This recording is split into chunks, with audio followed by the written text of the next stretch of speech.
আসসালামু আলাইকুম সুপ্রিয় শিক্ষার্থীরা, আশা করি ভালো আছো, সুস্থ আছো। আমি দশম শ্রেণীর শিক্ষার্থীদের জন্য হিসাব বিজ্ঞানের দ্বিতীয় অধ্যায়ের সৃজনশীল ৮ নম্বর কোশ্চেন নিয়ে আলোচনা করব।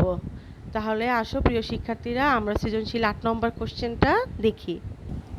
সৃজনশীল ৮ নম্বর কোশ্চেন দেখো পৃষ্ঠা 23-এ। ৮ নম্বর কোশ্চেনে বলা হয়েছে 2017 সালে জানুয়ারি মাসে 1 তারিখে জনাব জহির একটি গাড়ি মেরামতের জহির ওয়ার্কশপ নামে ব্যবসা শুরু করেন। তার প্রতিষ্ঠানে নিম্নে লেনদেনগুলো সংঘটিত হয়। জানুয়ারি 1 তারিখে জনাব জহির 5 লাখ টাকা নিয়ে ব্যবসায় বিনিয়োগ করেন। জানুয়ারি 16 তারিখে প্রতিষ্ঠানে ব্যবহার করার জন্য 65,000 টাকা দিয়ে একটি যন্ত্রপাতি ক্রয় করেন। জানুয়ারি 21 তারিখে গাড়ি মেরামত করে 80,000 টাকা আয় করেন। জানুয়ারি 26 তারিখে ওয়ার্কশপের ভাড়া প্রদান 21,000 টাকা। জানুয়ারি 28 তারিখে প্রতিষ্ঠানের কর্মচারীদের বেতন প্রদান 25,000 টাকা। জানুয়ারি 30 তারিখে মালিকের গাড়ি মেরামত 15,000 টাকা। কোশ্চেনে কি বলা হয়েছে? ক নম্বর কোশ্চেনে বলা হয়েছে জহির ওয়ার্কশপের মূলধনের পরিমাণ নির্ণয় করো। খ নম্বর কোশ্চেনে জানুয়ারি মাসে ব্যবসায়ে ব্যয়ের পরিমাণ নির্ণয় করো। গ নম্বর কোশ্চেনে সংঘটিত লেনদেনগুলো হিসাব সমীকরণের প্রভাব দেখাও। তাহলে শিক্ষার্থীরা খেয়াল করো ৮ নম্বর কোশ্চেনের সমাধান। ক নম্বর বলা হয়েছে জহির ওয়ার্কশপের প্রারম্ভিক মূলধনের পরিমাণ নির্ণয়। তাহলে প্রারম্ভিক মূলধনের পরিমাণ আমরা কি করেছিলাম যে প্রারম্ভিক মোট সম্পদ থেকে প্রারম্ভিক মোট দায় মাইনাস করলে কি পাবো? প্রারম্ভিক মূলধন পাবো। আমি এর আগের অঙ্কগুলোতে তোমাদের ছক ছাড়াই করানো হয়েছিল। এখন যে অঙ্কটা দিয়ে করালাম সেটা ছক দিয়ে করিয়েছি। তোমরা যে কোনোভাবে করতে পারো, ছক দিয়েও করতে পারো আবার ছক ছাড়াও করতে পারো। তাহলে দেখো এখানে কি করা হচ্ছে, প্রারম্ভিক মোট সম্পদ নগদ কত আছে? 5 লাখ টাকা আছে। এখানে কোনো প্রারম্ভিক মোট দায় নেই, তাহলে শূন্য। তাহলে প্রারম্ভিক মোট সম্পদ থেকে প্রারম্ভিক মোট দায় মাইনাস করলে কত হচ্ছে? প্রারম্ভিক মূলধনের পরিমাণ কত? 5 লাখ টাকা। তাহলে উত্তর কি? জহির ওয়ার্কশপের মূলধনের পরিমাণ 5 লাখ টাকা। তাহলে শিক্ষার্থীরা খ নম্বর কোশ্চেনটা খেয়াল করো। খ নম্বরে চেয়েছে আমাদের জানুয়ারি মাসে ব্যবসায়ের ব্যয়ের পরিমাণ নির্ণয়। তাহলে দেখো জানুয়ারি 1 তারিখে তো মূলধন বিনিয়োগ করা হয়েছে। জানুয়ারি 16 তারিখে যন্ত্রপাতি ক্রয় মানে সম্পদ এখানে প্রতিষ্ঠানের। জানুয়ারি 21 তারিখে গাড়ি মেরামতের জন্য তোমার টাকা কি করা পাওয়া গেছে, তার মানে এটা আয়। তাহলে এগুলো আমাদের অঙ্কে আসছে না। আমাদের আসছে দেখো জানুয়ারি 26 তারিখে ওয়ার্কশপের ভাড়া প্রদান করা হয়েছে 21,000 টাকা। এটা ব্যবসায়ের জন্য কি খরচ। তারপর 28 তারিখে প্রতিষ্ঠানের কর্মচারীদের বেতন প্রদান করা হয়েছে 25,000 টাকা। এটাও প্রতিষ্ঠানের জন্য কি খরচ। কিন্তু দেখো 30 তারিখে মালিকের গাড়ি মেরামত 15,000 টাকা, এটা প্রতিষ্ঠানের জন্য কি খরচ না, এই জন্য এটা কি হলো না, আসলো না। তাহলে মোট খরচের পরিমাণ কত? 21,000 আর 25,000 টাকা দুটো যোগ করে কত পেলাম? 46,000 টাকা। তাহলে আমার উত্তর কি? জানুয়ারি মাসে ব্যবসায়ের ব্যয়ের পরিমাণ 46,000 টাকা। গ নম্বর কোশ্চেনটা খেয়াল করো, এখানে চেয়েছে সংঘটিত লেনদেনগুলো হিসাব সমীকরণের প্রভাব দেখাতে। তাহলে এটাও আমাদের টেবুলার ছকের মাধ্যমে সমাধান করতে হবে। দেখো জহির ওয়ার্কশপ 2017 সালে জানুয়ারি মাসে লেনদেনগুলোর প্রভাব হিসাব সমীকরণে দেখানো হলো। তাহলে তারিখ উদ্বৃত্ত নগদ এখানে দুইটা হবে, নগদ আর যন্ত্রপাতি সম্পদের ঘরে। দায় আমরা ছকটা করব, কিছু থাকুক বা না থাকুক দায়ের জন্য, আর মালিকানা সত্ত্ব ছক হবে। তাহলে এখানে দায় হিসাবে কোনো কিছু নেই, দায় প্লাস কি মালিকানা সত্ত্ব আর মন্তব্যের জন্য আরেকটি ঘর। তাহলে শিক্ষার্থীরা একটু খেয়াল করো 2017 সালে জানুয়ারি 1 তারিখে কি করা হয়েছে? 5 লাখ টাকা বিনিয়োগ করা হয়েছে। তাহলে কারবারে নগদ টাকা আসলো 5 লাখ টাকা। ঠিক একইভাবে মালিকানা সত্ত্বের পরিমাণ কি বেড়ে গেল? 5 লাখ টাকা। মন্তব্যে কি? মূলধন আনায়ন। তাহলে উদ্বৃত্ত কি? নগদ 5 লাখ টাকা, মালিকানা সত্ত্ব 5 লাখ টাকা। জানুয়ারি 16 তারিখে প্রতিষ্ঠানে ব্যবহার করার জন্য 65,000 টাকা দিয়ে কি করা হয়েছে? একটি যন্ত্রপাতি ক্রয় করা হয়েছে। যন্ত্রপাতি ক্রয় করাতে কি হলো? 65,000 টাকার পরিমাণ আমার কমে গেল নগদ টাকার পরিমাণ। ঠিক একইভাবে যন্ত্রপাতির পরিমাণ কি হয়ে গেল? বেড়ে গেল। হিসাব সমীকরণে এখানে এ উপাদানের উপর প্রভাব পড়েছে। একদিকে এ হ্রাস পেয়েছে অন্যদিকে এ বৃদ্ধি পেয়েছে। হিসাব সমীকরণে অন্যান্য উপাদানে কোনো প্রভাব পড়েনি। তাহলে দেখো আমাদের উদ্বৃত্ত কত, 5 লাখ টাকা থেকে 65,000 টাকা মাইনাস করলে পাবো কত, 4,35,000 টাকা। যন্ত্রপাতি 65,000 টাকা নতুনভাবে আসলো উদ্বৃত্ত। মালিকানা সত্ত্বে কোনো প্রভাব পড়েনি, যা আছে তাই 5 লাখ টাকা। জানুয়ারি 21 তারিখে গাড়ি মেরামত করে 80,000 টাকা আয় করেন। তাহলে গাড়ি মেরামত করে আয় করা মানে হচ্ছে তোমার কারবারে নগদ টাকা আসলো 80,000 টাকা। যেহেতু এটা সেবা আয় কিংবা মেরামত আয় যেটাই লিখো না কেন, আয় হলে কারবারে মালিকানা সত্ত্বের পরিমাণ কি হয়ে যাবে, বেড়ে যাবে। তাহলে মালিকানা সত্ত্বের পরিমাণ বেড়ে গেল কত, 80,000 টাকা।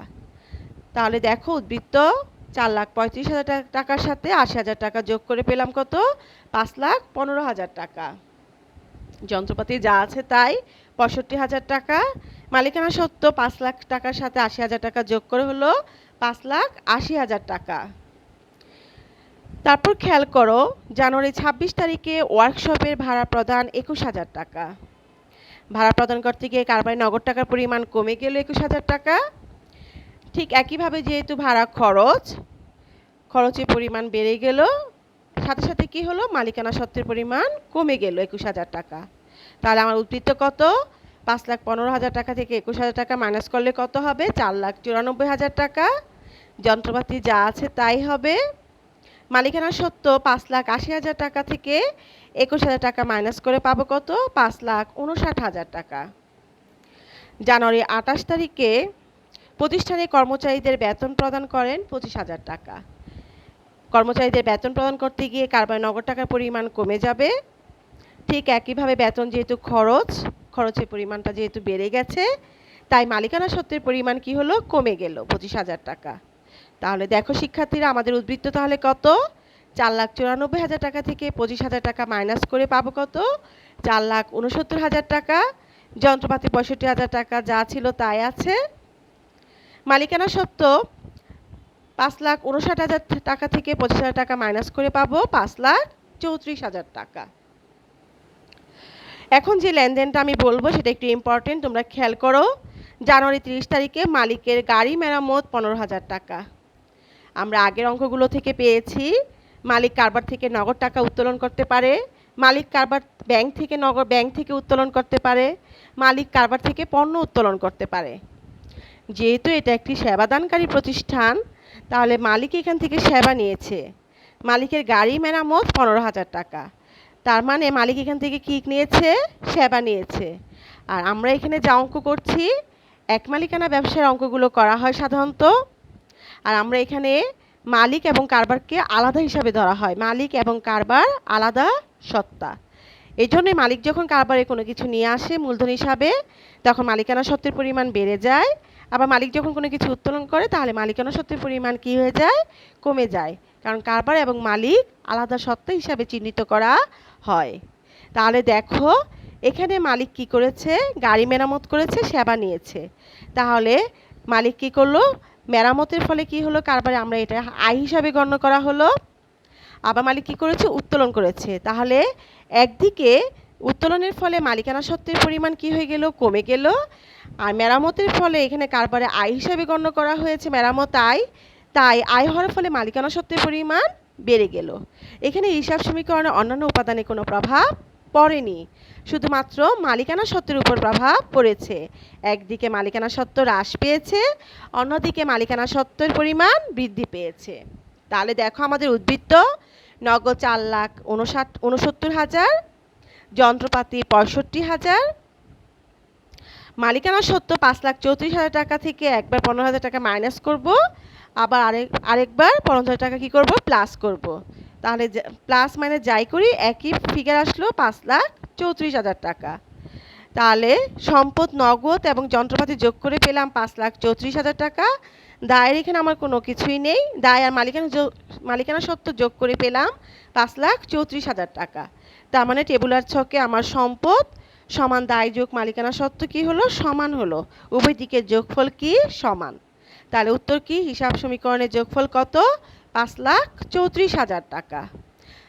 শিক্ষার্থীরা, আমি তোমাদের প্রথম ক্লাস নিয়েছিলাম নেওয়ার পরে তোমাদেরকে দ্বিতীয় অধ্যায়ের সৃজনশীল 1 থেকে 8 নাম্বার কোশ্চেন পর্যন্ত বাড়ি কাজ দিয়েছিলাম। আমি পর্যায়ক্রমে প্রতিটি ক্লাসে একটা একটা করে অঙ্ক সমাধান করে দেখিয়েছি। 8 নাম্বার কোশ্চেনটাই ছিল লাস্ট কোশ্চেন। আমি আবারও বলছি, দ্বিতীয় অধ্যায়টা একটু ভালো করে মনোযোগ সহকারে করো অঙ্কগুলো, কারণ দ্বিতীয়, তৃতীয়, পঞ্চম এই 3টা অধ্যায় একই রকমের প্রায় অঙ্কগুলো, এবং এখান থেকে বোর্ডের সাধারণত 2টি কোশ্চেন কমন পড়ে।